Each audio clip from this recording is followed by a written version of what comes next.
Welcome everybody to the Success Elevated podcast. As always, I'm your host Hayden Lee, and I'm joined this week by a very special guest, Donald Kelly, owner and CEO of the Sales Evangelist. Donald, thanks for coming on the podcast. Hayden, thanks for having me. I'm super excited to be here. I feel like a little celeb that I get this invite to be here, man. It's so cool. No, it's very cool, and it's not very often. You know, we live here in a very small town, Southeast Idaho. It's not very often that we get some cool guests that can come on in person, right? So we get a lot of our local guys that are really, really awesome and provide some awesome insights. But the majority of our podcasts come in the form of Zoom. Yeah. Right? But so it's awesome that you're going to be here. And you're going to be here because you're speaking at a really cool event at Brigham Young University, Idaho, called Power to Become, correct? That's right. Before we kind of dive into who you are, what you've been doing, what you've built with the Sales Evangelist, talk a little bit about what is Power to Become.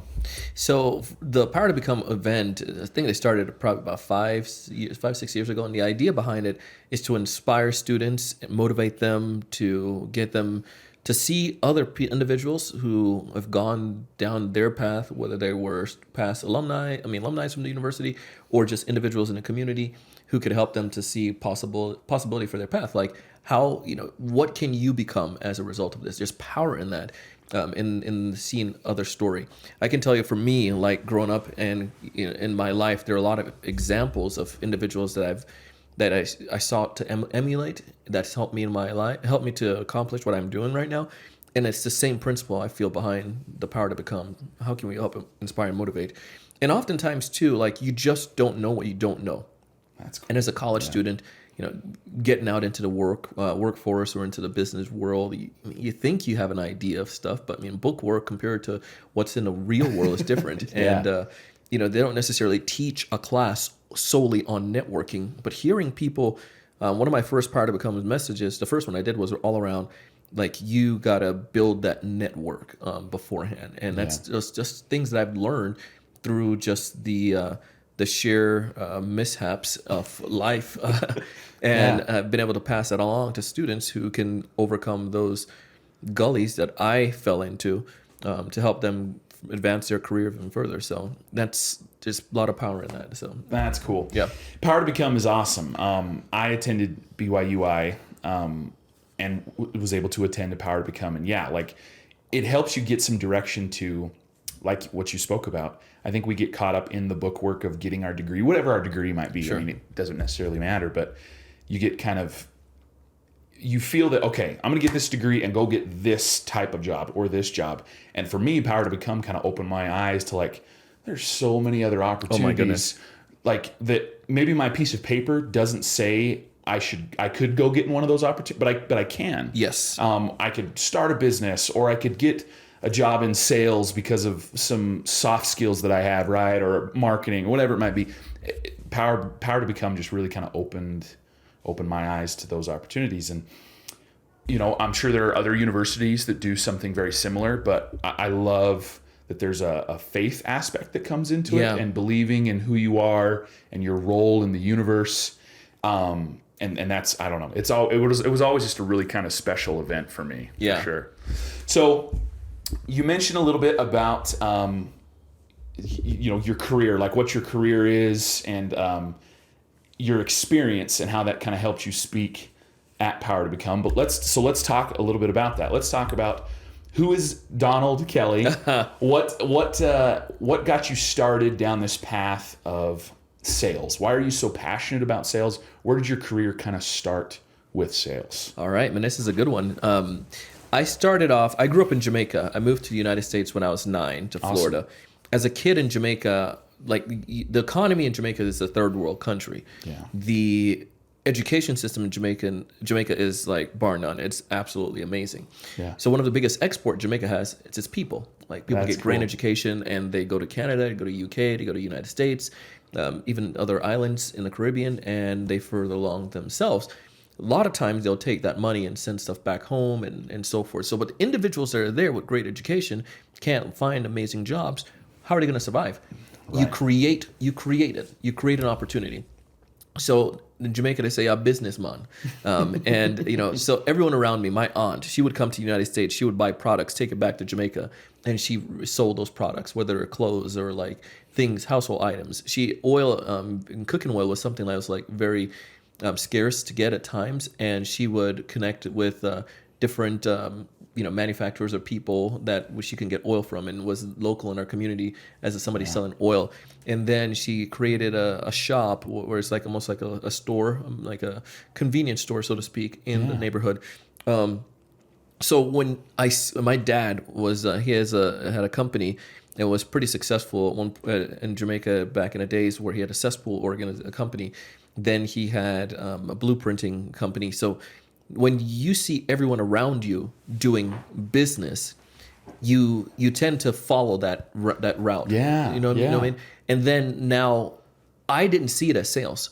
I just saw it as being. I didn't classify that as sales, to be honest, until probably was like, say, maybe after I came back from a full-time mission, and it was back when I was in college. One of my friends pointed it out to me that is sales, that entrepreneurship, the thing you do to get the money as the entrepreneur, is the art of selling. Yeah. And it was, But again, that's, if you want something, you go out and do it. So I remember when I wanted to get this ninja bike set. I wrote a book called Sell It Like a Mango. And my book coach, he helped me to get that story out, because he was like, you don't want to write another boring sales book like everybody else. How can it be your story, your sales book? So I told him about this. He's like, tell me about the first thing you sold. And I told him how we saw this ninja bike, and I wanted to get it, this ninja on this bike, and as a kid. And I started getting mangoes and cookies and stuff and trying to sell it in the front yard. Didn't make much money on that. Didn't get the bike or anything like that. But then he pointed out to me, he's like, that's it. And we developed that story to realize, everybody was selling the same exact mango in Jamaica, the same mango that I was trying to sell, same type of mango. Right. But what made those people more successful than I was? And the principles behind that applies to B2B selling, applies to any type of sales, service organizations. You have competitors doing the same thing you're doing. What's going to make you stand out? So that's where my first experience came from with sales. So fast forward to, as a kid now in the United States, I wanted to get money for like Mother's Day gifts or Christmas gift or back to school. I would go to, my local friends and try to do different little jobs in the area. I tried to create a little business and be a businessman. But I had to sell those services, so to speak. Right. And then remember when I went to Albertsons and they had candy like Snicker bars like $4 for $1. I was like, this is a steal. So I'd take those back to school and double the price and sell them for 50 cents each. And that idea of just making like 20, 30, 40 bucks a day, or every so often, like I was like, man, this is really good. Yeah. I loved it. So then now I go to college, and and doing all these things all the way leading up to college, my buddy was like, man, you should go into sales. You have a personality for it. By the way, don't go into sales because people tell you you have a personality for sales, because that doesn't guarantee success at all. No. So then once I did go in college, I started doing, in Rexburg here, I did Dish Network over the phone. Then I got into a company that was doing setting up timeshare presentations. Okay. I did that. And then I was a server at Wingers. It's no longer there, but that was a lot of customer service and selling. And then I would work for a company in Florida as well when I go home for the break, and also remotely, where I did IT training classes. We sold the classes as an inside sales rep to organizations. So now look at all of that. I saw, and then I did door-to-door security right before I finished up you're my like career. building a sales career, like you're seeing every little touch point when it comes to different sales opportunities, customer service, all of that. And that led to the point where I graduated, and there was no program at BYU Idaho for sales. They had marketing, and the idea was germinating there to eventually do something.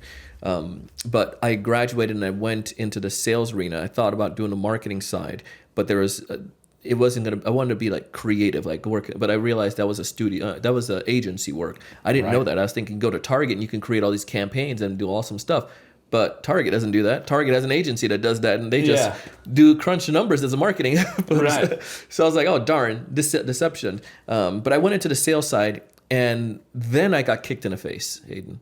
Okay. Because B2B selling was a lot different than the majority of the B2C that I Right. did. Right. I did do some B2B with that technology company, and that was my first introduction. But I realized when I was full time in it that it was a little bit more challenging. And I was fortunate to get training. And after I got training, I saw a hockey stick in my sales performance, no lie. And from that, I was That's like, awesome. this is not that difficult if you know what to do. Granted, I had experience with my B2C side. Now I married that with the B2B side and the structure and the process. And I was like, people need to know about this. Yeah. And when I was in college, we learned about Guy Kawasaki. He wrote the book, The Art of the Start. And Okay. Yeah. I've heard of the book. yeah. And he was Apple's chief evangelist in the 90s. Jobs hired him and he worked there and then he eventually left. But the term evangelist, I grew up going to Pentecostal churches and Baptist and Protestant churches.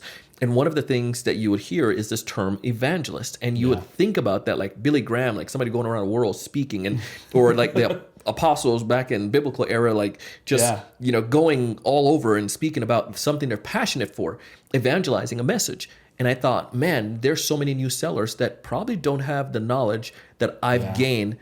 What if I was, and I took that title in one of the companies I worked for, and I put it on my business card as a technology evangelist. And when I was into software, eventually got into software sales now, was doing well. One of my buddies was like, you should start a podcast. And he was like, you're like an evangelist. And I told him about the business card, how I was the tech evangelist. And he was like, you should be the sales evangelist. And it just made sense and it clicked. So now that was a long answer to the question. Like since my career and going through that path and that process, I saw firsthand that sales can help to transform an individual life. Yeah. I saw how sales can help you to generate money. I saw how sales worked. I saw how it wasn't that difficult. So I took it upon myself that I needed to self-proclaim evangelist for sales, so to speak. And that's how it led to where we are. And that's the passion that I came from behind, that comes from behind it, the brand that we have to evangelize that message of effective selling. That's so cool. Gosh, you hit at so many really, really cool things. Yeah, you built this career based upon, we call them in our business, we call them soft skills, right? Like you built these kind of soft skills in the B2C world where, you're doing door-to-door sales or over the phone.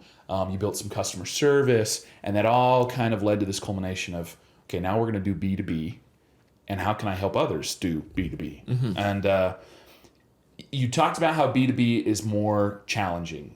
What are some ways that it's more challenging than B2C, in your opinion? Yeah, business to consumer sales generally is a shorter cycle. Like when I did door-to-door security sales, you're 45 minutes on a doorstep. It's literally 45 minutes to be able to help that person convert and get in a system. In a B2B situation, you have less buyers. Generally, you may have like a spouse that's going to be a part of that process, but you have mostly one, maybe two individuals. The price points are not that high. I mean, door-to-door was $30 a month. You pay like your setup and so forth, but it's a long, it's an easier sell on that side. Right. Come to the B2B side. I'm not knocking on a door to talk to someone or even calling someone at their house to get them to go to a timeshare. I'm calling a corporation and trying to figure out who's the best person at this point to connect with. So I have to go through the call tree to do that and to go through gatekeepers.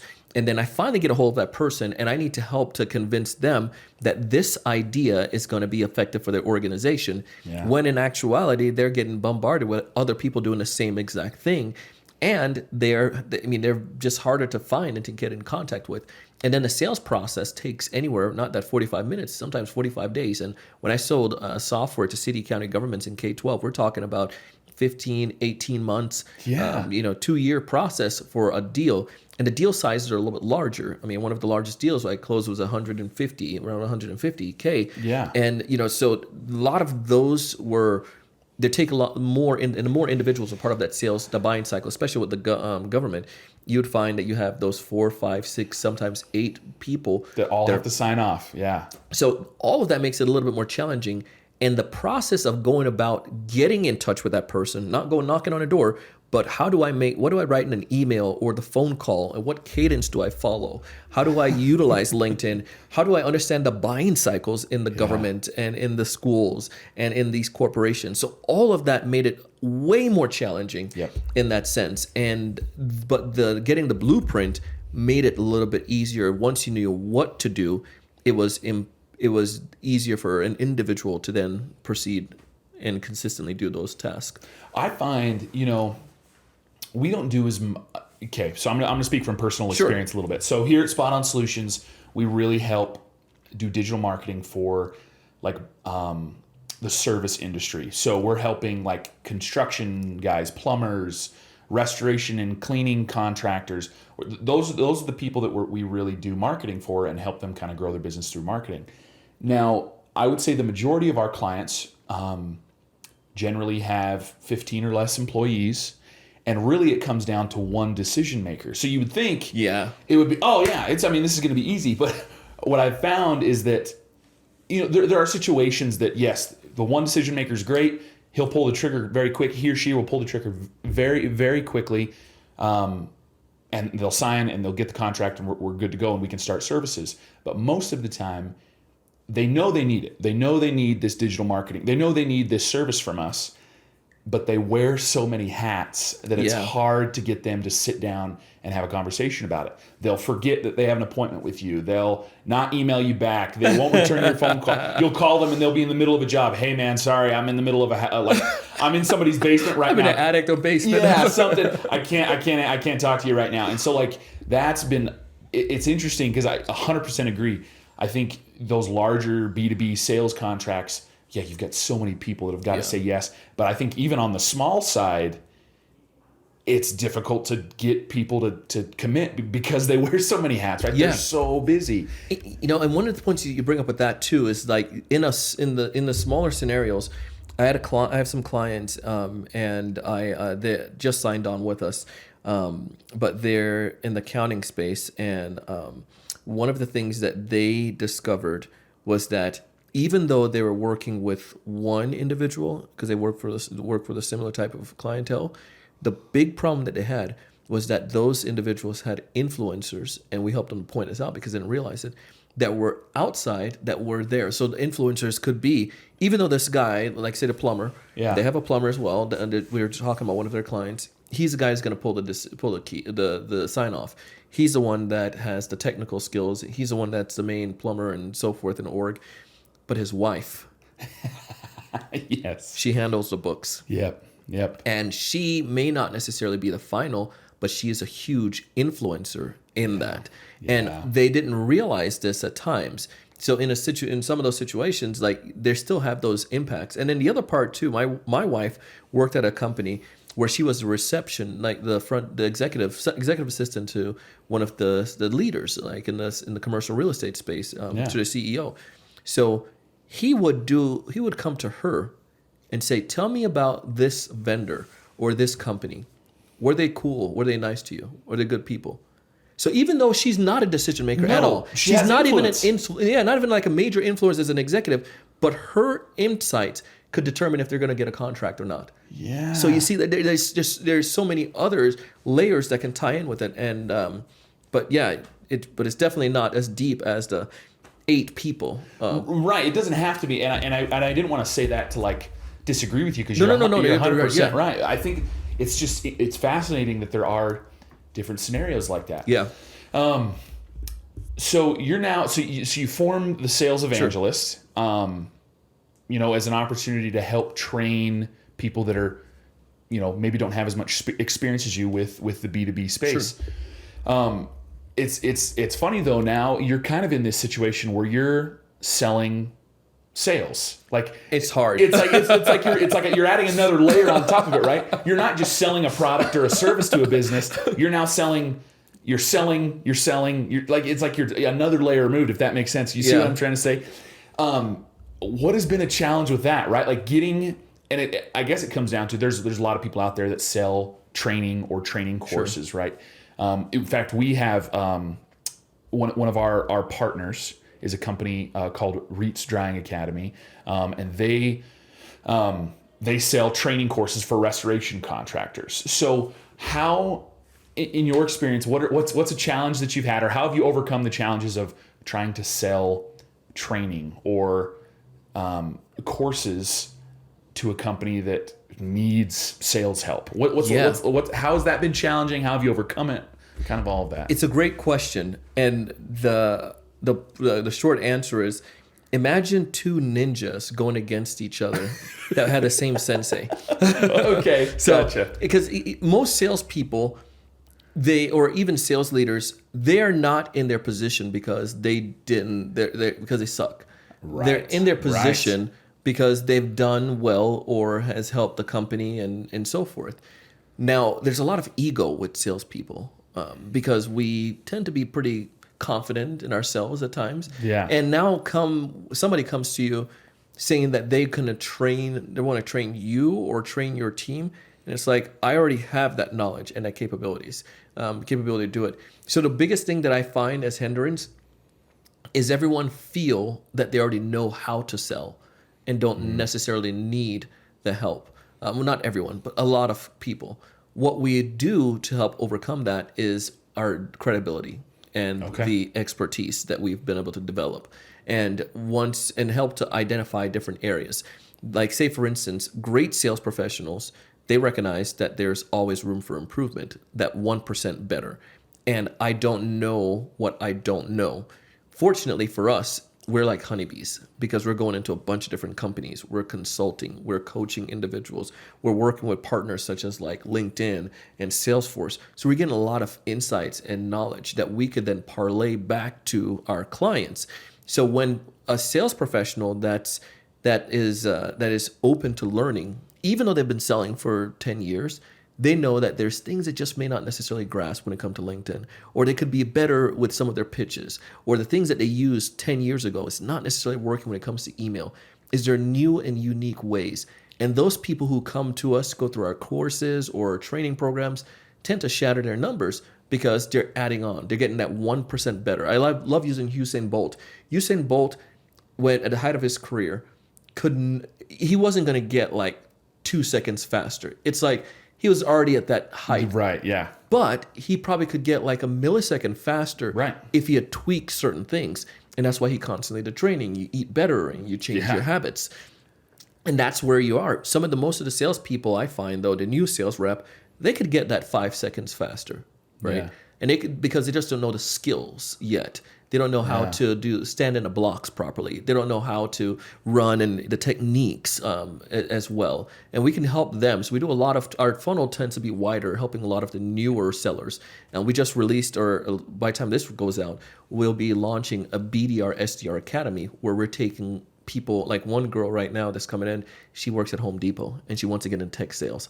So that's going to be fun, right? Yeah, where we help them to, over the course of like that 5-7 weeks, train them and then help them to land a job in the sales arena. That's cool. That's really cool. And the great thing about those, and this is a key now, those individuals that have been indoctrinated, so to speak, in the TSC way, we've seen it that they become leaders in 4 to 5 years. And guess who they go back to get training and coaching for themselves and their team. So that's why we target. So that's it's our almost strategy. like a marketing campaign, but it's like a long term. It's like it's a long. Yeah, it's like okay, we're gonna help these guys out, and hopefully in 4 to 5 years they're gonna come back. So that's one of the ways we do it. We target the top of the funnel, the newer people, and we have content and training for experienced sellers as well that are open to learning. I mean, just like with the marketing world, everybody, like say, I love using an example with chairs. Like everyone could sit in a chair. Everyone is not going to buy that chair or this chair from us. Yeah. So we need to identify who those people are that are more likely to buy these types of chairs and then target those individuals. And that's how we look at it with our training programs. Oh, that's cool. That's so cool. Yeah, I mean, you kind of gave us a sneak peek, a window into what you guys are doing to grow the Sales Evangelist. Do you have what are some goals that you have for the future? Like, what are you hoping the Sales $1 billion organization in 10 years? Love it. $1 billion organization in 10 years, and to eventually get into SaaS. That's here's awesome. the thing. I see training is always my first love was software. I wanted to do like my house is no longer there in Rexburg that I lived in, Yeah. and the whiteboard is no longer there, but I did write on the whiteboard. Eventually was to go to Harvard or Wharton, or it was Kellogg. They have a master's business and marketing program, and I wanted to go to one of those top schools, or I had a fork in the road, or do a startup. And TSE eventually became that eventual startup. Right. But with that, I started off playing with tech before the podcast started off. And my buddy and I were going back with some software ideas. We didn't have the coding experience nor the capital to do it. TSE, the training organization, the goal is to continue to develop it into becoming that capital building, so to speak, where we're gaining knowledge and also experience, and we're helping people along the path. But here's what everything that I've done in my career hasn't been like truly like, really, really deep methodical. Some of the stuff just happened by accident or by demand. As we've done coaching and consulting, we've identified that there are certain challenges that salespeople have over and over and over again, and also companies have. And in those challenges, we see that there's opportunities for software development to fix those problems. So we started talking to a software house for one of the projects, but eventually the TSE will evolve into the software space where we'll provide SaaS solutions for sales professionals. We'll still have the training side. We'll still have the feeder program. And we have a podcast production studio. We started our show, and a couple of our clients kept asking us advice, so we gave them advice on how to do it. But the Joker in Batman, the Dark Knight said, no, if you know how to do something good, don't do it for free. So we started, one of my clients kept bugging me, and I said, all right, we'll help you out with the podcast. I asked my production team, and they said, yes, we have bandwidth. So we produced their podcast, started producing their podcast. Now we produce 10 shows. We produce for Better Home and Garden is one of them, Berkshire Hathaway. So that's creative. Awesome. That's TSE Studios that evolved from the Sales Evangelist. So it's the creative side of the business, and we produce for the brand. So that's going to be a separate entity. But the point, though, as we continue to evolve with these different iterations, we go and we pivot not necessarily pivot, but we take advantage of opportunities that are presented to us and come as a demand. And software is where we want to get to, and in 10 years to be a $1 billion organization. So that's the vision. Oh, that's awesome. I'm gonna hold you to that, Donald. All right, let's do it. I'm gonna check back in 10 years. And yeah, man, that is so awesome. That really is. It's an incredible goal. And I mean, just getting down and meeting with you here for a few minutes, I don't see why you're not going to be able to accomplish that, man. That's Thanks, so fascinating. Well, if you could leave, before we kind of dive into the last 3 questions that I ask every podcast guest, if you could leave, a lot of our clients, a lot of our listeners, most of what they do is B2C, but I think there's some revenue opportunities for them, like a cleaning contractor trying to build relationships with like the commercial, they want to go clean the carpets of, we had a guy come on a few weeks ago. He cleans carpets for like the Chick-fil-A in Idaho Falls, right? Oh my goodness. So it's great, right? It's amazing. So what are some tips that you could give to our audience, but maybe one tip about how to be better at that B2B sales conversation? What's one thing that you could leave, something simple that you could leave them to be a little bit better at that B2B conversation? You can't ask a podcaster / speaker to do one thing. Okay, my bad. Or a simple thing. Yeah. No, Okay. It's a good point. Good question. So here's what I would say. I have an affinity for service-based organization because very first client, Jose Diaz, big shout out. He listened to our podcast, knew him in South Florida from church. He saw the podcast, reached out and asked if I could coach him. And I started helping him out because he was going he did residential at AC and also B2B as well.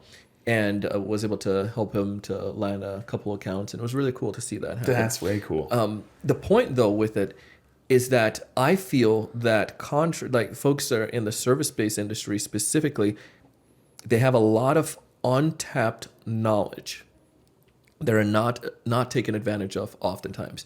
I'm sure that you all help them out with this, with helping them to use build a SEO website, and SEO, the content, because you think about that, they have so much inside baseball knowledge on problems and how those problems can lead to deeper problems that could be utilized if it's taught properly into sales conversations. Let me give you an example. So let's go back to Chick-fil-A and let's go back to carpet cleaning. I'm going to make this all up. I don't know this, but carpet cleaning guy at Chick-fil-A, you're listening to this episode.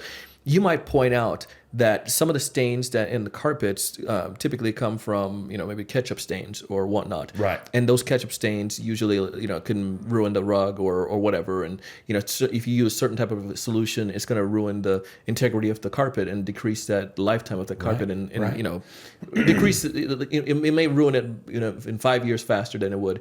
And if you didn't fix this with this other type of natural solution, which will extend the life of it 10 years, to replace a carpet every 5 years is going to cost X amount of thousands of dollars.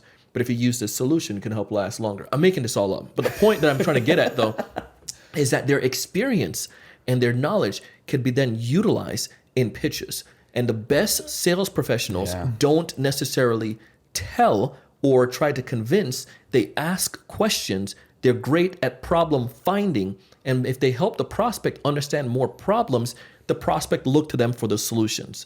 So if you're selling, if you're doing carpet cleaning, if you're doing restoration, if you're doing plumbing, if you're doing like ductwork or whatever you're doing in a service-based industry, you have knowledge.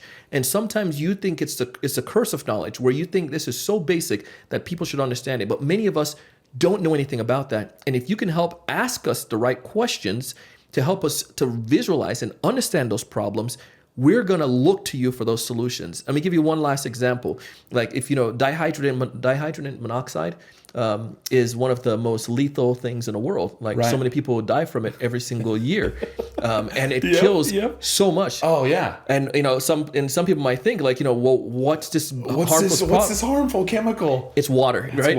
It's water. It's water. So many people die from water through drowning. So many people, like in Florida where I'm from, a lot of people, 9 people passed away because of the hurricane, and that came from the water. It's a dangerous thing, right? Yeah. But if I am able to, by me sharing a problem in a technical way based on my knowledge, I can grasp people's attention, spark the curiosity, which can then lead to me helping them to understand that there's solutions for it. There's solutions for protecting yourself from dihydrogen monoxide so you don't drown, or that you don't, in case of a hurricane, so you can protect your family and so forth.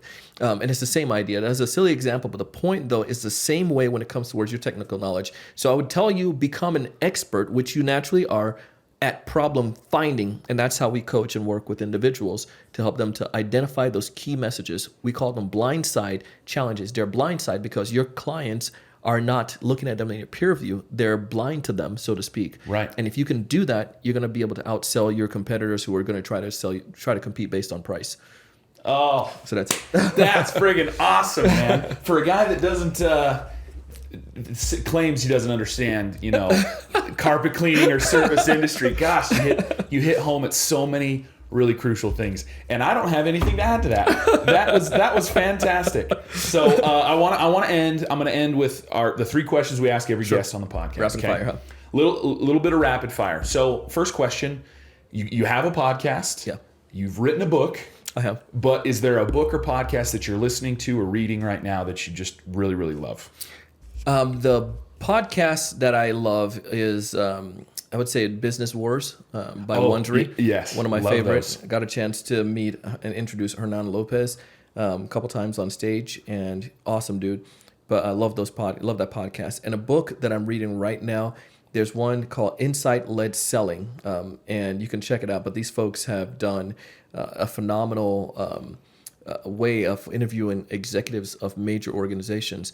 And what they come to share is that they're tired of salespeople who are order takers. They want people who could be those technical folks who can come with insights. Those insights lead to better conversations. They can help them solve problems that their internal folks can't. Great sellers can do that. Great service professionals can do that. Oh, that's awesome. Okay, second question. You're the founder of a company, but also I'm sure you're doing lots of coaching and you're doing a podcast. You're doing all of these things. How do you recharge at the end of a long day? If you even have a chance to do that. How do you recharge? What's that? Okay. No, I think I try to. I'm not good at it. My wife's outside the door here listening probably, but I try to, when it comes to that at 5 o'clock, to shut down and to make sure I give family time. And I'm not perfect at it, where some days things spill over and you need to take some calls or do whatnot. But I try to do that as much as I possibly can and to be grounded during that time period. The other thing that I like to do is I like a good series. Love it. I'm the nighttime person at home for my son. So when he's waking up in the middle of the night or whatnot, I'm taking care of him. My wife we have the fortunate opportunity where she wants to stay at home, and she's able to do that. And but she takes care of him all day. So in the evening, when nighttime, I get a chance to do that. So sometimes I'm awake, and I can relax and watch one of my series and go back to sleep. Get an episode of Cobra Kai before I go to bed or something like that. But that's one way. And we're in Florida, so one of the practices that we've done as a family is to unwind again, is to go to the beach and to just go walk before like sunset, or just chill before sunset, before we go home and have dinner. And that's a good way to just like physically just unwind as well. And I like to run, and sometimes it's great to go out and just do an exercise. Oh yeah, and to listen to some music and to unwind. So those are some of my ways. Those are great, man. Yeah. We to speak a little bit to that. He came on several episodes ago, and he's actually from Florida. But he one of our guests talked about it's the importance of having white space, right? Like having that time during the day to just shut your brain off. And maybe it's a run, maybe it's watching a TV show, right? Something just to be like, okay, I'm just going to shut my brain off. I'm vegging. I am just going to sit on my couch and not think about anything else but this TV show or, this jog or whatever it might be. Super important. Yeah. Okay, last question. Sure. Donald, if you could rewind to the beginning of your career, whether the beginning of your career in sales or the beginning of the Sales Evangelist, if you could rewind and tell your younger self one thing, what would it be? Again, I know podcasts are trying to dumb it down to one thing, but what could you say?